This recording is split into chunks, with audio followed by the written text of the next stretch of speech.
Bonjour à tous, on se retrouve cette semaine avec une nouvelle vidéo qui va nous permettre de faire le panorama de toute la séquence 6, la séquence qui est consacrée après Romulus aux autres rois de Rome, et donc à cette période qui va s'étendre de la fondation de Rome, moins 753, ou plutôt la mort de Romulus, qu'on estime aux alentours de moins 715 jusqu'à la fin de la royauté, moins 509. On va donc parler dans cette vidéo des 6 rois qui, à la suite de Romulus, vont se succéder sur le trône de Rome durant une période qui va être d'à peu près 200 ans. Donc on va les faire tour à tour dans l'ordre chronologique. Je ne vais pas reparler ici de Romulus, hein, la vidéo que j'avais faite auparavant nous avait déjà bien parlé de lui. Simplement rappeler qu'en ajoutant Romulus au compte des rois qu'on va voir aujourd'hui avec cette vidéo, pensez bien que lorsqu'on parle des rois de Rome, on parle de 7 personnages successifs. Alors on va peut-être commencer par ça, le fait que durant les 250 ans environ que la royauté de Rome va couvrir, on n'aura au total que 7 rois. 7 rois sur 250 ans, ça semble très très peu. Ça nous rappelle, ça, d'une manière assez forte, que toutes ces histoires ne sont que des légendes. On peut imaginer qu'à cette époque-là de l'Antiquité, on n'a pas une espérance de vie suffisamment longue pour avoir des rois qui vont régner pendant 40, 30 ans. C'est rigoureusement impossible. Donc, qui sont ces rois? Ces rois sont en fait des figures légendaires. On va voir, notamment avec les premiers, qu'ils ont chacun un rôle, un statut particulier et, on pourrait dire, un domaine d'expertise. Un domaine dans lequel ils vont se distinguer et un domaine fondamental pour l'existence d'une civilisation comme sera celle de Rome. Voilà. Donc on va commencer tout de suite par le deuxième roi de Rome, le successeur de Romulus, qui s'appelle Numa Pompilius. Numa Pompilius, il va régner de moins 715 à moins 672. Vous vous souvenez peut-être que dans la vidéo de Romulus, on avait parlé du fait qu'il souhaitait, après sa mort, que lui succède un roi sabin. Il y avait eu cette guerre entre les Sabins et les Romains ayant kidnappé les filles des Sabins, et du coup, Romulus voulait faire de son successeur le roi Sabin, le roi Tatus. Tatus mourra avant Romulus, donc ça ne pourra pas se passer. Simplement, lorsqu'il s'agira de choisir un successeur à Romulus, on fera porter le choix sur un Sabin qui s'appelle Numa Pompilius.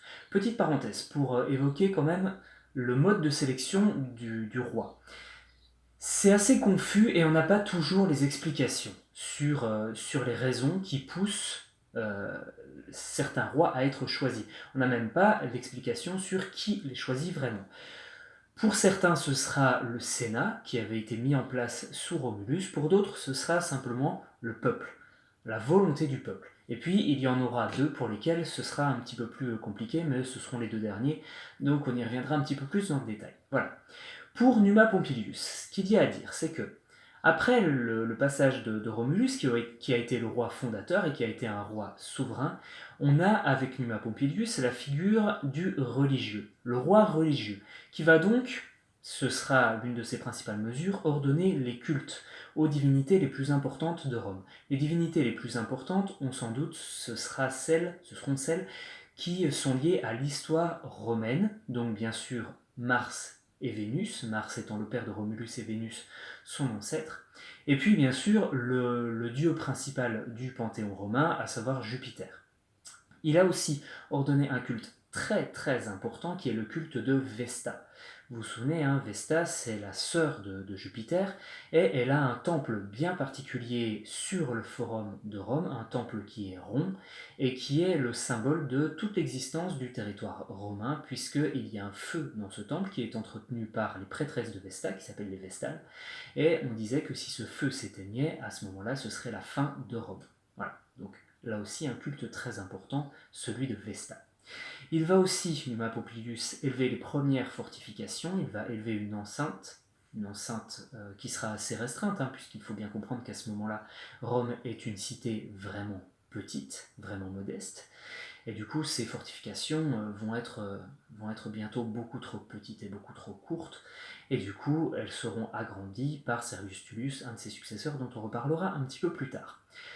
Une autre de ces innovations, à Numa Pompilius, on dit que c'est lui qui va instituer l'année en 12 mois. ça paraît maintenant une évidence totale. On sait quand même, en comparant un petit peu les éléments qu'on a sur les cultures antiques, les civilisations antiques, que ça n'était pas toujours le cas. Donc là, c'est un premier pas vers notre calendrier actuel qui, lui, sera en grande partie formalisé bien plus tard par Jules César lui-même. Dernier point sur Numa Pompilius, qui va nous ramener un petit peu à son caractère dominant, qui est le caractère religieux. Il va être celui qui va mettre en place la première législation et la première constitution romaine. En quoi est-ce que c'est important ? Eh bien, il faut se souvenir que les premiers habitants de Rome, c'étaient des bandits. Les premières lois, ça veut dire les premières restrictions de liberté, les premières choses qui leur seraient imposées. On peut imaginer que ce genre de personnes ne vont pas être ravis d'avoir des ordres auxquels ils devront obéir. Par conséquent, il faut, pour Numa Pompilius, trouver un moyen pour faire accepter ces lois par la population de Rome. Pour ça, il va s'appuyer sur justement le religieux. Il va leur faire croire, en fait, que tous les soirs, il est visité par une nymphe. Donc les nymphes, je vous rappelle, ce sont des divinités, on va dire, inférieures, qui n'ont pas la puissance des grands dieux olympiens, mais qui possèdent quand même l'immortalité. Et l'une de ces nymphes, qui s'appelle Égérie, serait venue régulièrement le soir voir Numa Pompilius quand, comme par hasard, il n'y a personne avec lui, et donc le seul témoin de ses apparitions, et c'est cette nymphe Égérie qui lui dicterait les lois. Comme ça, le lendemain, Numa Pompilius prend la parole devant le peuple et dit « Voilà, j'ai été visité par une déesse, cette déesse souhaite que dorénavant vous fassiez ceci, vous acceptiez cela, etc. etc. » On note au passage que le mot égérie est rentré dans le langage courant et est devenu un nom commun pour signifier une personne qui inspire un artiste, un poète par exemple. Voilà. Fin pour Numa Pompilius, qui meurt donc en moins 672, visiblement de cause naturelle. Je vais le préciser puisque ce ne sera pas toujours le cas de tous les rois qui vont lui succéder. On passe donc au troisième roi qui s'appelle Tullus Hostilius, et ce Tullus Hostilius, il va donc régner de moins 672 à moins 640, pendant 32 ans. Je ne l'avais pas souligné, mais pour Numa Pompilius, il règne quand même, si vous faites le calcul, 43 ans. Ça semble démesuré, donc totalement impossible, c'est ce que je vous disais en début de cette vidéo. Bref, Tullus Hostilius, on peut le comprendre dès son nom, Hostilius, ce sera un roi guerrier. Un roi dont le règne va être marqué par une guerre principale qui va être la guerre qui va opposer Rome à Albe. Vous vous souvenez d'Albe, c'était la cité, on va dire, grande sœur de Rome, la cité qui aurait été fondée par le fils d'Énée et dont les rois successifs aboutiront jusqu'à Romulus et Rémus.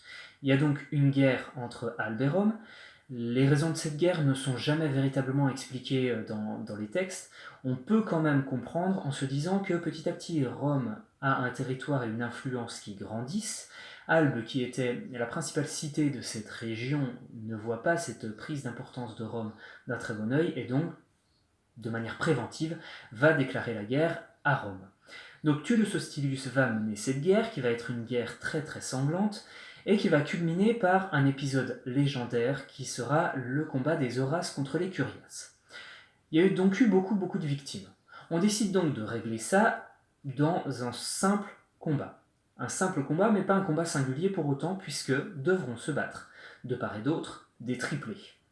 Ça tombe bien, dans chaque armée, il y a trois frères, les 3 Horaces du côté d'Albe, et les 3 Horaces du côté de Rome, et les 3 Curiaces du côté d'Albe.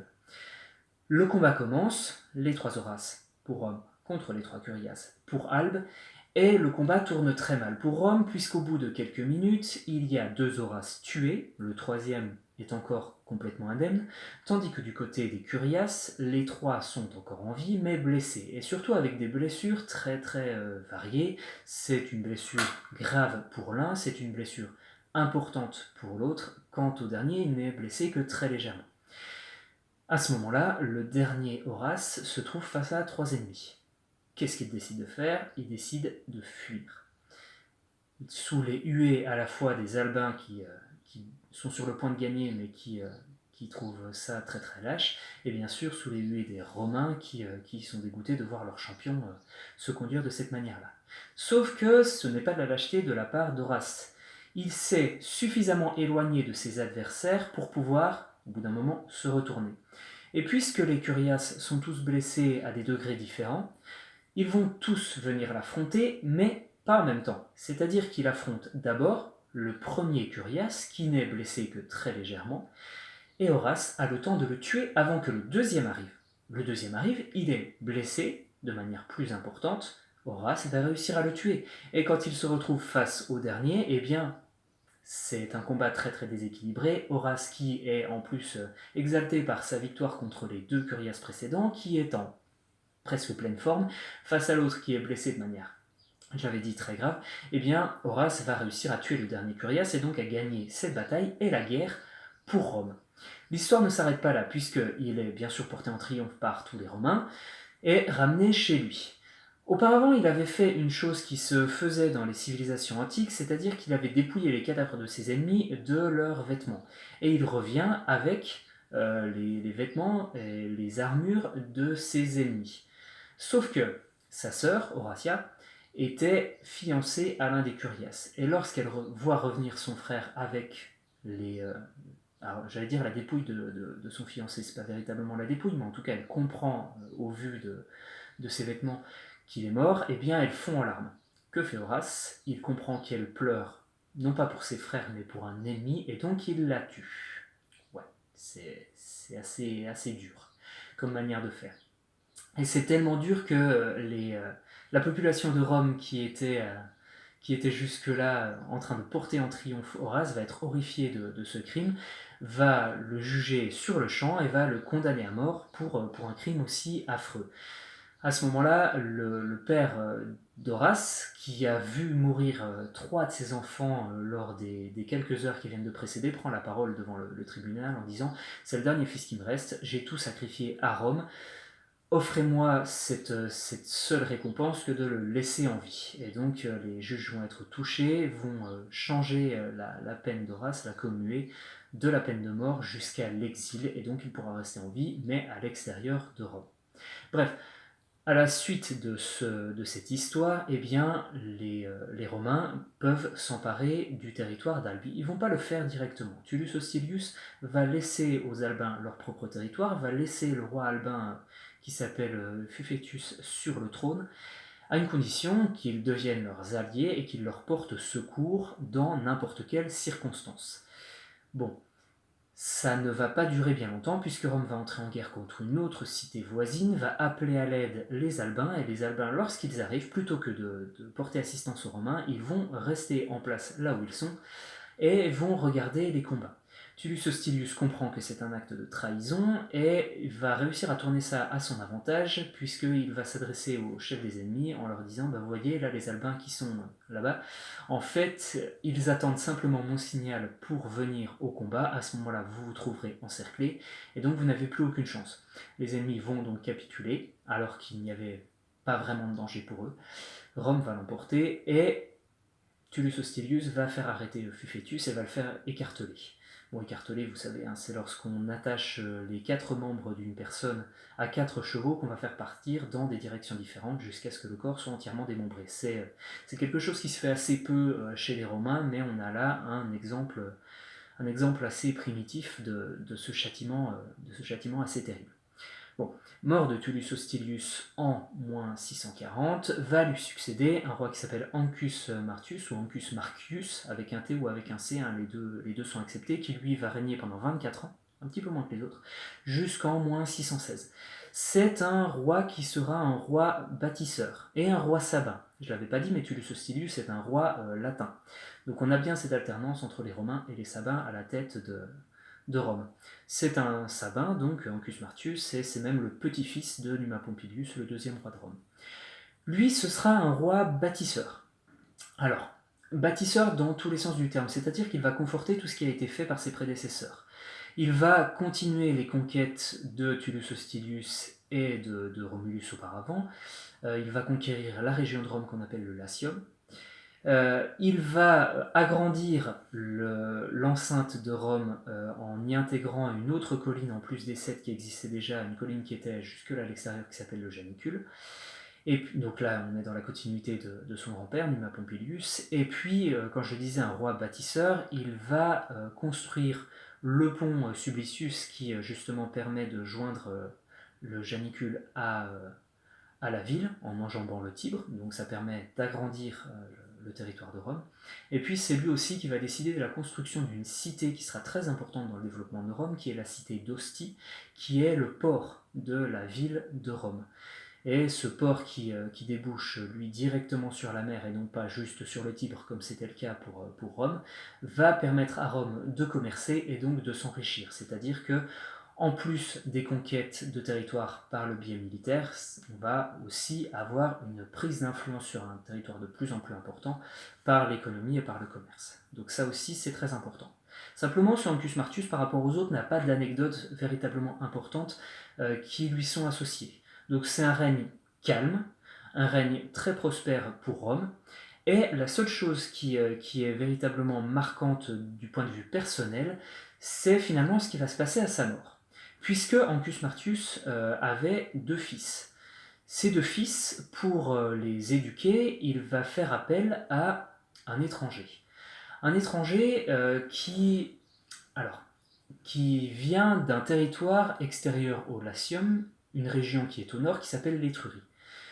Ce personnage, qui est donc un Étrusque, va se faire appeler, un petit peu plus tard, quand il prendra le pouvoir, puisque ce sera lui le 5e roi de Rome, va se faire appeler Tarquin, parce qu'il vient d'une cité qui s'appelle Tarquinia. Et lorsque Ancus Martius meurt, ce Tarquin a pris tellement d'importance à la cour qu'il va réussir à se faire nommer roi. On arrête à ce moment-là l'alternance entre les rois latins et les rois sabins, et on va avoir à ce moment-là 3 rois qui seront les 3 rois étrusques de Rome. Les 3 derniers rois d'ailleurs de Rome qui viendront donc de l'Étrurie, cette région au nord de Rome qui correspond maintenant aux environs de la ville de Florence, donc la région qu'on appelle la Toscane maintenant, qui est une région et une civilisation, la civilisation étrusque, dont on sait finalement assez peu de choses. On a quelques découvertes archéologiques, mais très peu de textes pour savoir leur degré de développement. On sait simplement, au vu des traces archéologiques qu'on a retrouvées, que c'était une civilisation qui était très très en avance et très très développée pour son temps, même en avance par rapport à Rome. Voilà. Mais peut-être que cette avancée technologique par rapport à Rome va être ce qui, historiquement, si on sort de la légende de ces rois, va nous permettre de prendre de l'influence sur les territoires adjacents et donc petit à petit de prendre le pouvoir, y compris à Rome. C'est peut-être comme ça, d'un point de vue historique, qu'on peut expliquer cette histoire de l'arrivée au pouvoir de Tarquin l'Ancien.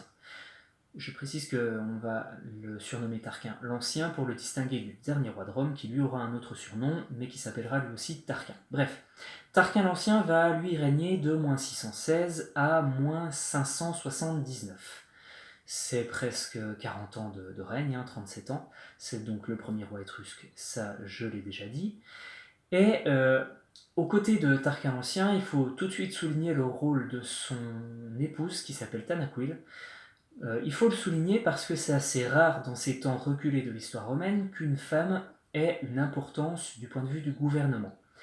Là, c'est véritablement le cas, c'est-à-dire que Tanaquil va être une reine qui va véritablement jouer un rôle important auprès de son époux, qui va le pousser dans un premier temps même à prendre le pouvoir, et qui va par la suite régenter et qui va même être celle qui va décider de la succession de Tarquin l'Ancien lorsque celui-ci mourra. Mais pour l'instant, on en reste à Tarquin l'Ancien qui va vaincre les Sabins et annexer leur territoire. Donc, on comprend aussi à ce moment-là que l'alternance avec les rois sabins ne pourra plus se jouer, puisque en soi, ils n'existeront plus, les Sabins, ils vont être intégrés véritablement à Rome, au territoire de Rome.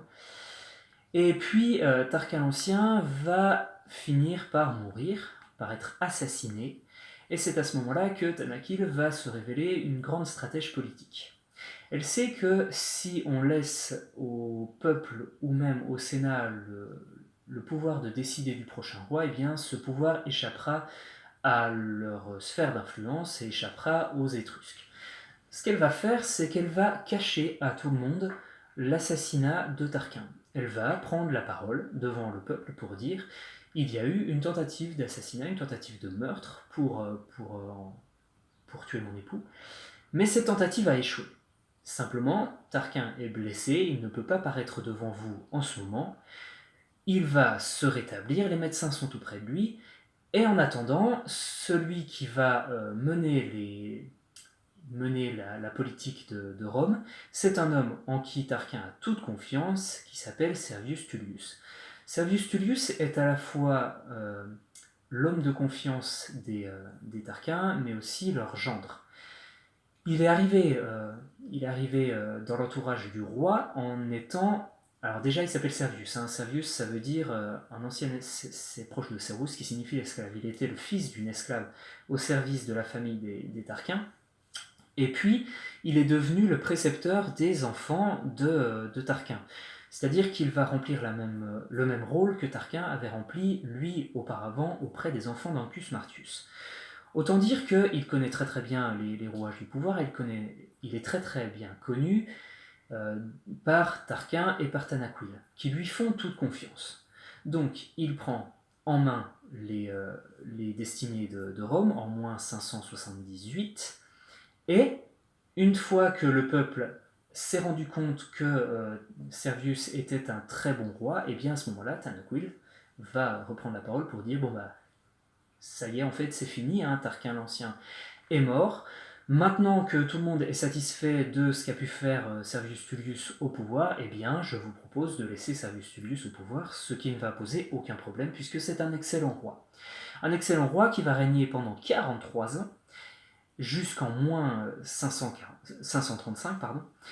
Et donc, ce Servius Tullius, il était d'une certaine manière destiné à devenir roi, puisqu'on dit que lors de son enfance, alors qu'il vient à peine de devenir un affranchi, donc il n'est plus un esclave, mais il n'est pas non plus totalement citoyen, eh bien, il y aurait eu un prodige, c'est-à-dire que sa tête aurait été entourée d'un halo de lumière, ce qui est la marque que les dieux ont choisi cet homme pour gouverner. Bref, ça s'était déjà répandu comme rumeur dans le peuple, ce qui fait qu'on acceptera d'autant mieux son pouvoir par la suite.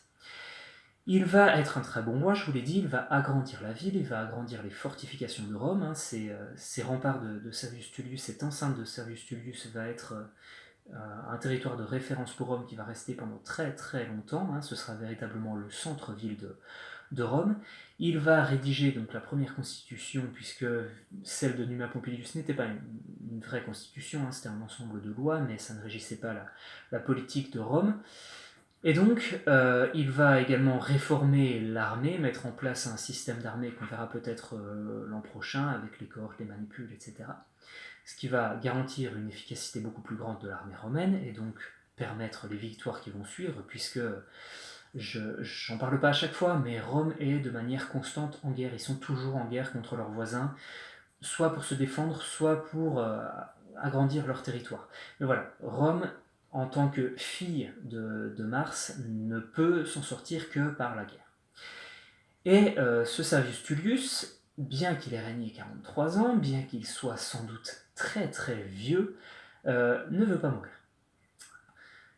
Et ça va poser un problème. Pourquoi ? Parce que dans l'idée de Tanaquil, on va mettre Servius Tullius au pouvoir en attendant simplement que les fils de Tarquin l'Ancien soient en âge de devenir roi. Il y a 2 fils. En plus, ça tombe très bien puisque Servius Tullius, lui, a 2 filles. Alors, le fait que ce soit les cousines des fils de Tarquin l'Ancien ne pose aucun problème à cette époque-là, la consanguinité ne pose pas de souci. On va faire se marier les 2 fils de Tarquin l'Ancien avec les 2 filles de Servius Tullius. Ça n'aura pour effet que de renforcer l'idée que finalement ce sont ces fils qui sont destinés à la suite de Servius Tullius à régner. Et là où les choses sont bien faites, c'est que dans les caractères des 2 fils et des 2 filles, il y a des choses assez particulières. Chez les 2 fils de Tarquin, il y a un type très gentil et un type très méchant. Du côté des filles de Servius Tullius, il y a une gentille et une méchante. Et de manière à avoir des couples qui ne soient pas assortis mais équilibrés, on va faire se marier le méchant avec la gentille et le gentil avec la méchante. Sauf que les méchants ne s'embarrassent pas de conjoints qui ne leur conviennent pas beaucoup. Ils vont se concerter pour faire assassiner leur époux, leur épouse, et se marier entre eux.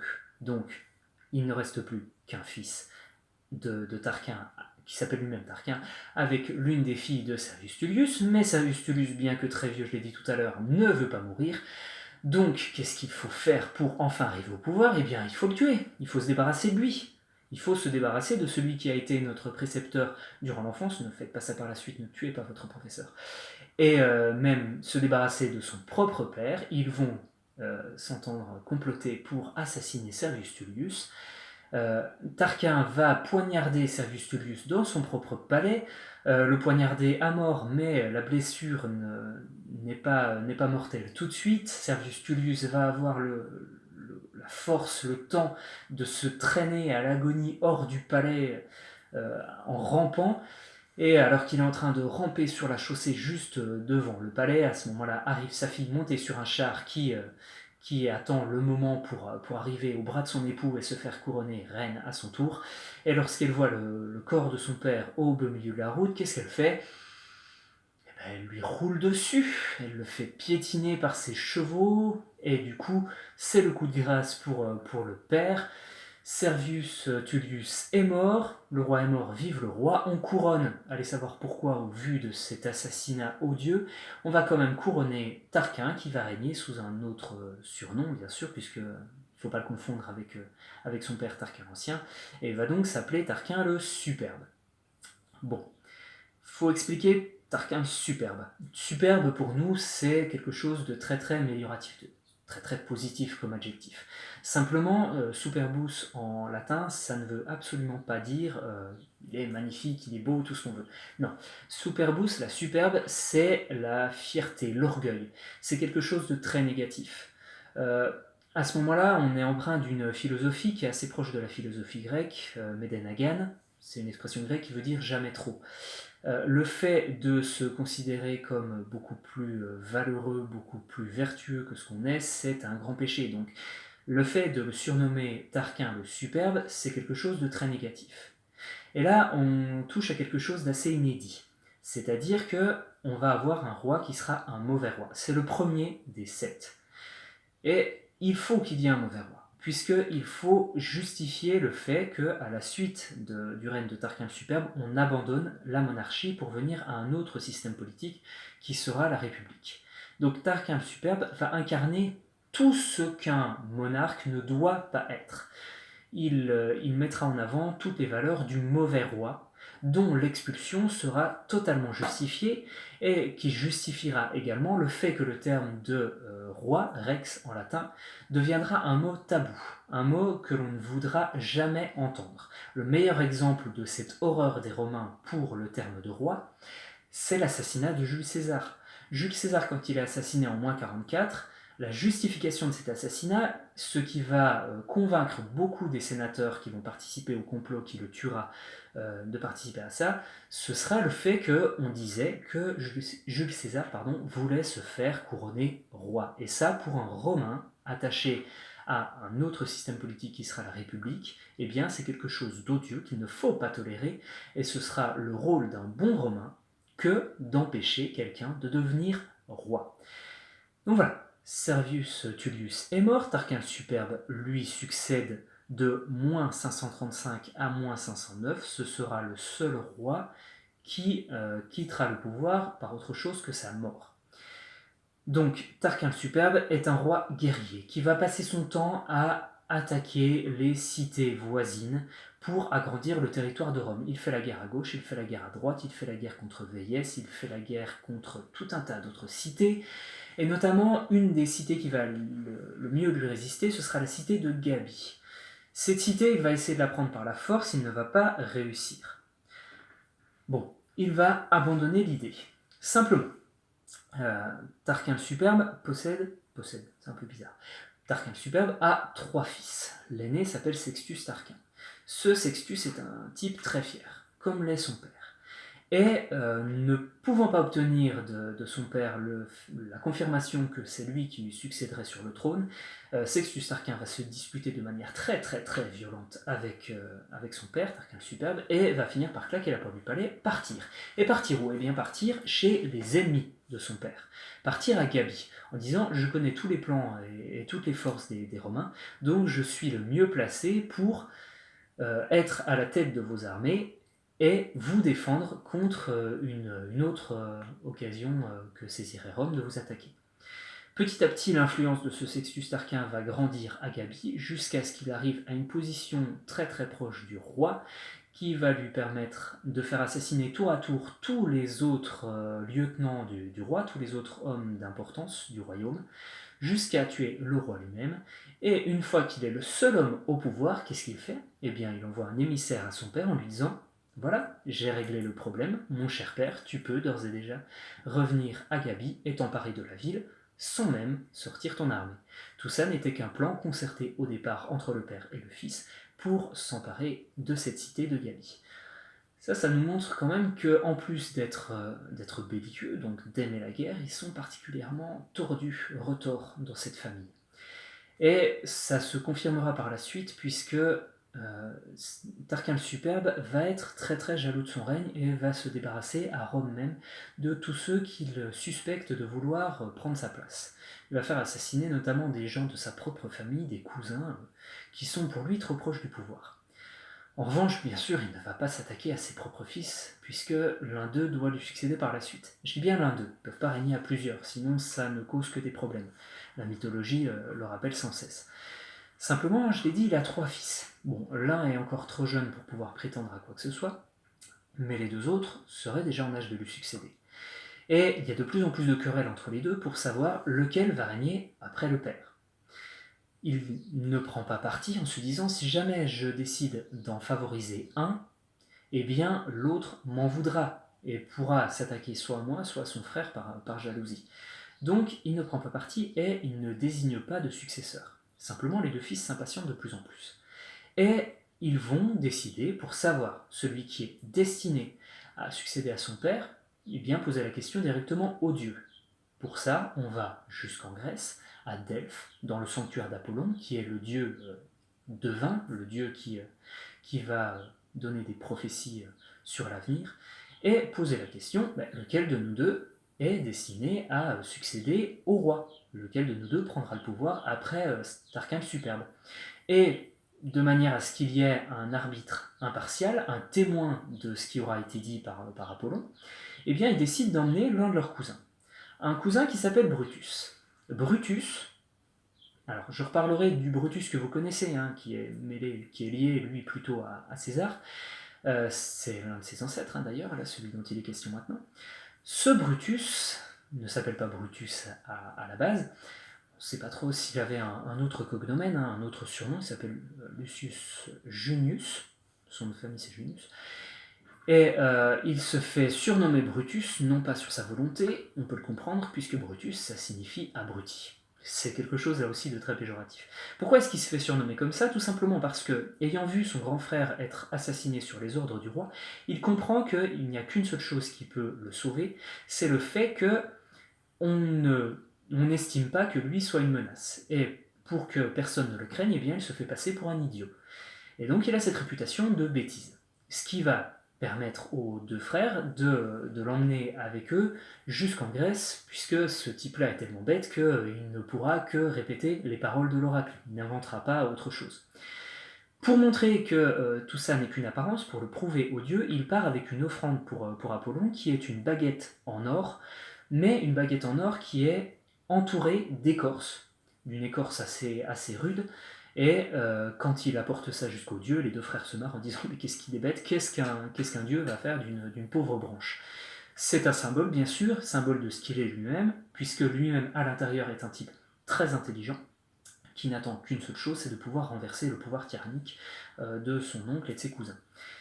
Et il a pour se protéger de ce pouvoir tyrannique, il s'est enveloppé lui-même d'une écorce particulièrement rugueuse, cette réputation d'imbécilité. Bref, L'oracle dit que le pouvoir reviendra à celui d'entre eux qui sera le premier à embrasser sa mère, mater en latin, ce qui est, comme d'habitude avec l'oracle, un signe, un message qui est complètement masqué, hein, qui est couvert, puisque le terme mater ne signifie pas la mère, la maman, mais la mère nourricière, l'alma mater, que Brutus va interpréter à raison comme la terre de Rome même.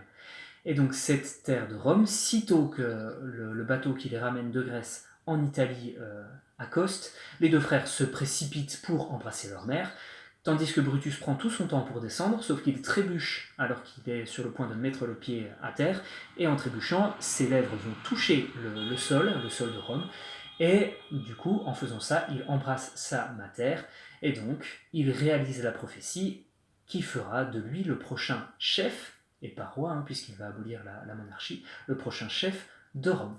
Voilà donc pour ces premiers rois de Rome. J'en ai pas encore tout à fait terminé avec Tarquin le Superbe, vous l'avez noté, mais je vais faire ça dans une autre vidéo, puisque ça concerne un autre mythe qui va là aussi prendre un petit temps. Donc on va s'arrêter là pour l'instant, avec dans un coin les Tarquins, le roi Tarquin le Superbe et ses trois fils, de l'autre côté Brutus qui attend son heure.